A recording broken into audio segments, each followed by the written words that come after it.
Hello and welcome to the Survivor's Guide to Life podcast. I'm going to give you the number this time. We're at 103. And today we're going to return to some of the basic lessons that we started with 2 podcasts ago in 101. Just because at the beginning of a new year, sometimes it's good to go back to basics and the things that really matter, some of the ground foundational ideas that are good to guide through hard times. Last year was a very difficult year. This year things might start to look a little better, but we're still in the middle of a very intense transition. And Peter and I have some thoughts, some lessons for hard times, how to do your best to move through them and come out the other side with hope and opportunities and good change. These are principles that Peter put together about a little over 10 years ago during the Great Recession. Wrote a paper and we've updated it. He's recently updated it specifically for these times of COVID-19. And so we covered 3 2 podcasts ago, and we're going to pick up again with the 3rd one so that we can kind of give you some continuity and continue on for a couple of more. And right. They should be of value. I let you go. They are of value. I've read them, and they're part of a paper that we wrote that I got to tell you, when I go back to some of the things we've done, it's such an eye-opener about how relevant these papers are that we wrote. And this one, the name of the paper, I think we wanted the newspapers we sent it in for them to publish it. They should have. Lessons for Surviving. We call it now for the COVID-19 pandemic, Finding Hope and Strength in a Time of Crisis.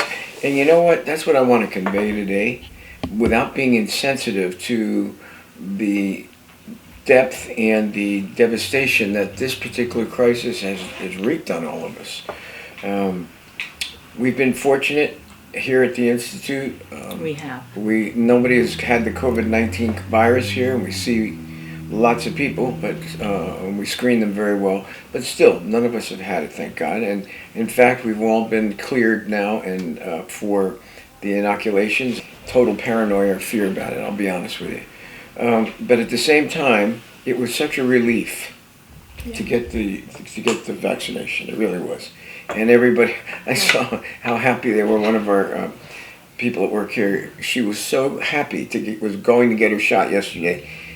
I could see she was just really so pleased and uplifted that she could finally do this. Yeah. But you know, there is that kind of hope is happening. There's no question about it. But I don't want to be insensitive at all to the devastation that this terrible thing has wreaked on all of us. I personally think about the 450,000 families who've lost loved ones in this last year. And you know, this podcast will be shown at different times over the years. But for today, where we are today, there have been just about 450,000 deaths in the United States. And to me, that's devastating. What's really also devastating is that because of the need to quarantine folks, that their loved ones can't be there to comfort those that are sick and dying. And they have to do it through glass partitions. They have to have nurses go in and convey the messages of love and comfort. I find that devastating to even comprehend. And my heart goes out to those families, I've got to tell you. So I don't want to be insensitive to those that are really suffering and struggling and grieving. At the same time, I do want to focus today on the idea of finding purpose and hope through these terrible crises. There is hope, and we're discovering something that's very interesting. One thing that became apparent is that people were beginning to get on their feet, and so we changed it to how to thrive after something like this. Mm-hmm. And so there is an update. This is, I think about when we wrote it then, and then I realize how relevant it is today. We're not talking about thriving at this point. We are still talking about surviving. And it's been a long, hard year for this crisis, really has. And there's been tremendous financial hits. There's been people who've lost their businesses, others lost their jobs. It's been a brutal, brutal year for so many people, and I want to send my blessings of hope out to you guys. And I know, here's the thing that I do know, that we're going to come out of this. And we can come out of it for the better. And that may sound ludicrous to some of you, and I could understand why. But you know what we've discovered? There's a purpose. And one thing that I've seen through this crisis, it's given people time to reevaluate their lives. And they've had the time, finally, to take a look at some of the things they've invested themselves in for security and a sense of control and for a long time. And what's happened is that's being stripped away. And what we're discovering for many people, to be honest with you, they have been very neglectful of very important things in life. We're seeing more people like that. And it's heartbreaking because they don't have an arsenal of backup experiences that draw upon because they've avoided, neglected, and ignored what was really important in life just for the idea of financial security, rising higher and higher in the hierarchy of acknowledgement, bureaucracies, and corporations. And then all of a sudden, these people don't have jobs. And some folks have left with plenty of money, but so ill-equipped to deal with the kind of life that they've designed for themselves. And now it's becoming exposed, very painfully so. Some people respond, we've seen some people respond very well, and it gave them a chance to really begin to do the things they've always wanted to do and just needed the opportunity. And we have a number of those folks working with us, and they are inspiring. And that was someone like that was the subject of our podcast last week, which was Tiger Woods, someone who was raised, trained to be the top of the world in one thing, and the rest of his life he really wasn't prepared for, didn't have the ability to put together a life for himself in any other way than golf. And then when he had the crisis, he came through and developed in all these other ways too. Before he was in a crisis. But I think what was really discovered, and that we're seeing this too, is how fragile people who haven't really dealt with the important things in life, how fragile and inadequate they are to cope. And then they can do some very destructive things too, and Tiger Woods was one of them. He went down in flames and hard. And he had all the money in the world and the championships, and he still destroyed his life of what was truly important because he invested himself in things we call tangibles: money, security, championships, really a sense of almost immortality, that nothing was going to affect him. And he was raised to think that way. Well, unfortunately, he had all the things that anybody could want, except he didn't invest himself in the things that we call intangibles: family, loved ones, caring, relating to his fellow man, having empathy, being accessible, and relating. He didn't do any of that until he began to come out of his terrible crisis. And and we've seen this too, it became physical deterioration as well. But what we're seeing today is the insular way that we've lived and the barriers we put up between ourselves and each other have been torn down. The barriers that we put up within ourselves to not want to see what was really important in life because it was too revealing and made us feel too vulnerable. Well, that's being exposed too. And this is an opportunity for folks to, it's not painless, but to reevaluate their lives and focus on what really is important. The things that are going to give us resilience, the things that are going to give us purpose and meaning in our lives, and that we're going to leave an impact when we go, a legacy that's going to be carried on of love and caring and empathy and understanding and wisdom and depth. It's an interesting thing, and it's a painful thing. Jenny's brother-in-law, a very sweet man who just died of early onset Alzheimer's last week, it's interesting because his last year was rough. But before that, this was a man, big, hulking, Alaskan fisherman. He built houses. Big man, 6'7", strong guy. Yeah. He had an ability to show such love and caring to his family, his immediate family, his children, his wife, that even when he was deteriorating, they couldn't do enough for him. They love him so much, and he meant so much to them. Well, he's since passed away, and that last year was very hard. The dementia really just took him over, and it's not a pretty sight when that happens. But now that he's passed, what we're really seeing in a very short time is the legacy that her brother-in-law Scott has left. Mm-hmm. And it has nothing to do with money. It had nothing to do with seeing himself and wanting the world to see him as very important and influential. And he came from a wealthy family. And he came from a wealthy family, but he really rebelled against that legacy because he saw the pain that it caused. Yeah. And he wanted something more important, and that was what was really meaningful in life. Hard work, love, caring, being there for his kids and his wife, taking down his macho facade, and he had one. I mean, he's a big, tough guy, to be just what his kids needed when they needed it, what his wife needed, what she needed. The man left I see the legacy already happening, and it's a great one. It's heartbreaking, and yet at the same time, he is a vision of what's really important in the world of intangibles. And this is a man who could have fallen prey to his nuclear, his birth family that had to do with nothing with intangibles. It was everything to do with money and power and accumulation and attitudes that weren't very good. And this man rebelled against that to find something that was really meaningful and important and fulfilling in life. He found it, and he conveyed it and shared it with his family, and they with him. So I look at that and I go, there's a beautiful example. No, he didn't get past the dementia and the early onset Alzheimer's. It got him. And that's the heartbreak, because he was such a sweet soul. None of us are going to be immune from dying. None of us. And these things will happen whether we don't expect them at times. But the bigger picture is, what kind of legacy are we going to leave? And that's based on the way we live and how we focused on what's really important. Well, this is a time that question is being exposed dramatically and crystallized, certainly within our society.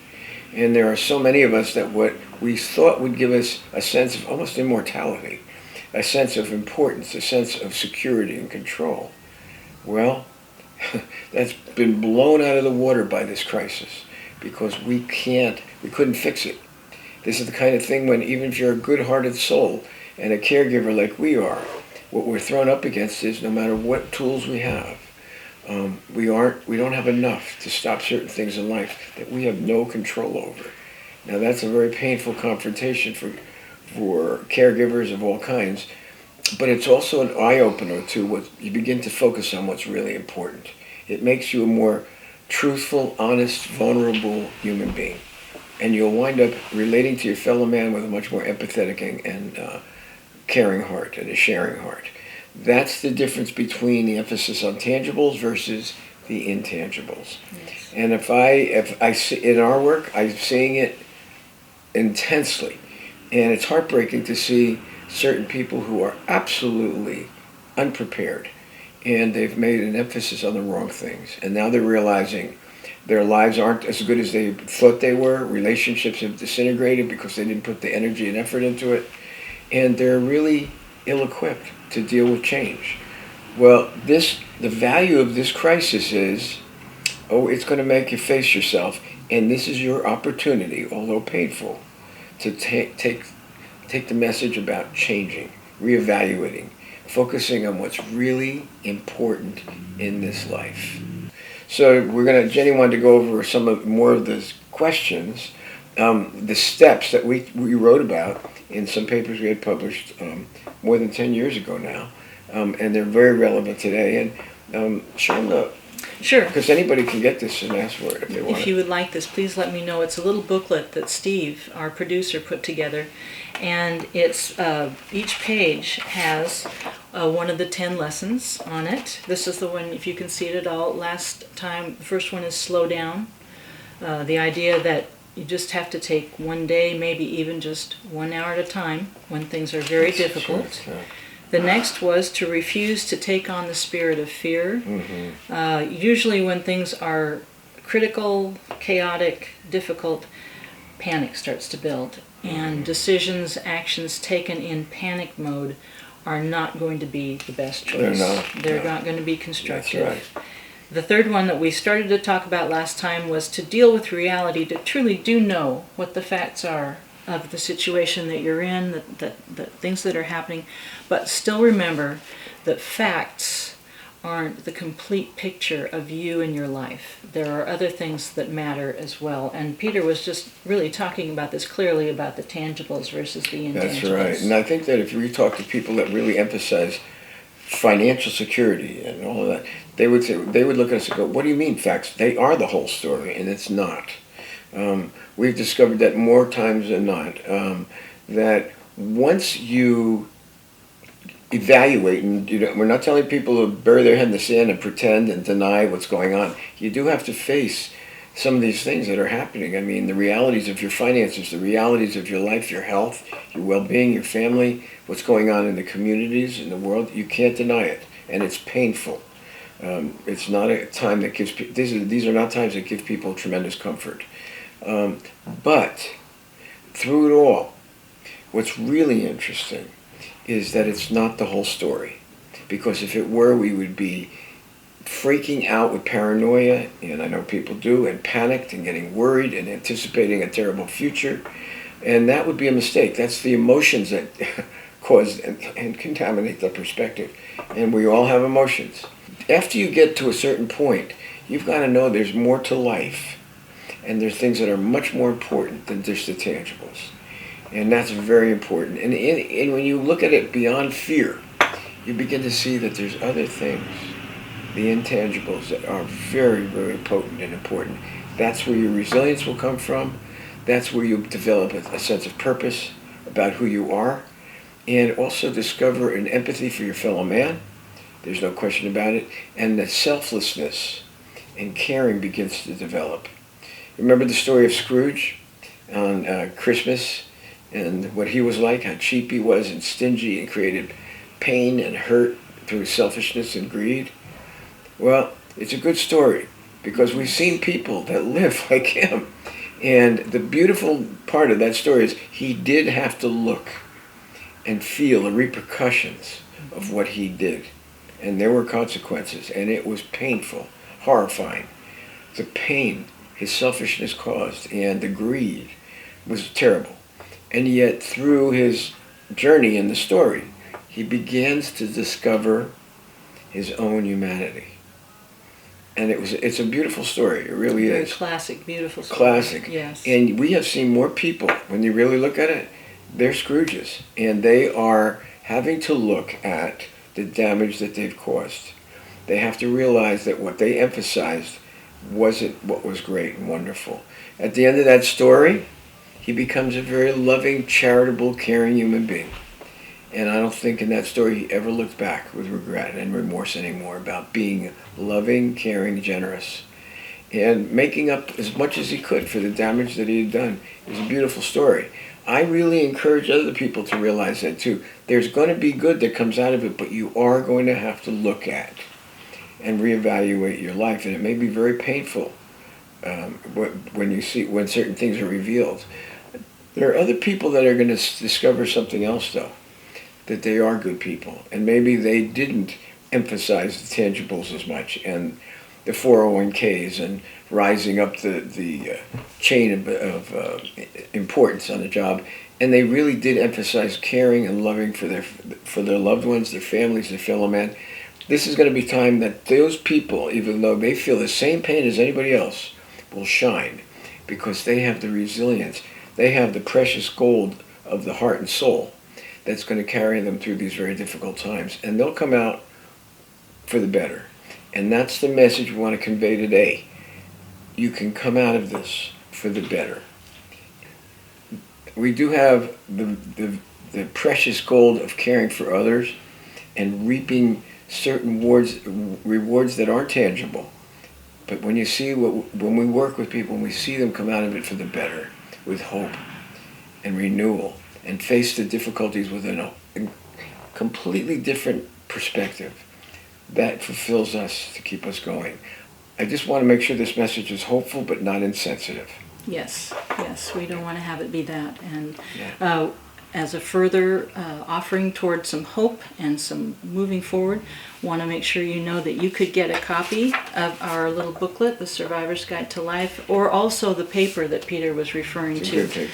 Let me know if you'd like it. It is, you don't have to get the title right. Just something about the COVID-19 lessons paper. Any of those words in there, I'll know exactly what to send you. Okay? And you can reach me or us at 707-781-3335 or Jenny at bernsteininstitute.com, or probably the easiest for a lot of people is to go to our Facebook page and leave us a message there. We are on Facebook or Instagram. Like us or share us. We are The Survivor's Guide to Life.com on all the podcast outlets, and we have our own YouTube channel.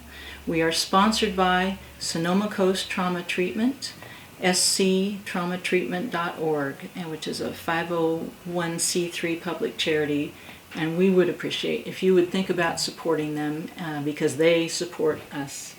Thank you for joining us, and please join us again next time. Be well and keep the faith. Hang in there.